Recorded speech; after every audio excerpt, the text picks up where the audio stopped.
Good morning. I'd like to thank Mr. Getty for allowing me the opportunity to speak to you for just a second. I'd like to speak to you briefly about something that's very important to me, family. This word means everything. It means strength. It means love.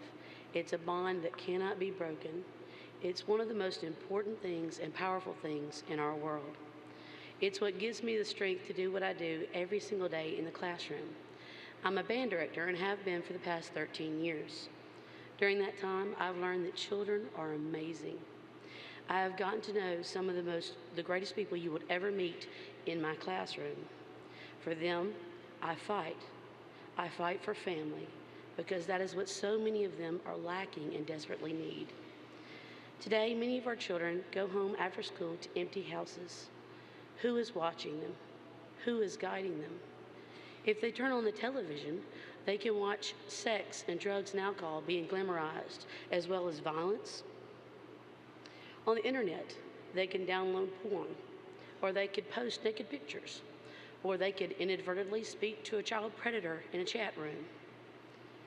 You say go outside and play, where 3 out of 5 of our children ages 12 to 17 say they know where to find drugs in their own neighborhoods. It seems hopeless, but truly, how many people does it take to make a difference? The answer is simple, only one. One person can make all the difference. I'd like to speak to you briefly about one person making that difference. About a year ago, I had a student that moved to our school district. He had dyed black hair always down in his face and wore kind of ratty looking clothes, real quiet. You would have judged him as a delinquent the second you saw him. But I knew he needed something. He needed friends, and he needed family, something that my band kids and I could give him. He couldn't even play trombone very well, but he joined our program. Over the year, I tried to get to know him a little bit better, and I did in a lot of ways. But if the subject of home or family was brought up, a big wall was put up by him. He often had bruises on him. He always said it was from skateboarding, but I had an odd feeling something else was going on. Last May, a gentleman by the name of Milton Crier was sent to our school by the Elks. He had our kids enraptured. They loved his speech and wanted to know when he was coming back again. But what happened later that afternoon is what I'd like to share with you. In my classroom, that student looked kind of upset. While the other students were working, I decided to go have a seat beside him, and that's when I noticed them. The burn marks on his arm, cigarette burn marks. If you've ever seen them, you know what they are. I whispered to him, "It's time." He looked at me like, "What are you talking about?" I looked at the burn marks and said, "I know what those are. I know you didn't do them to yourself. Please, just come talk to me for a few minutes in my office."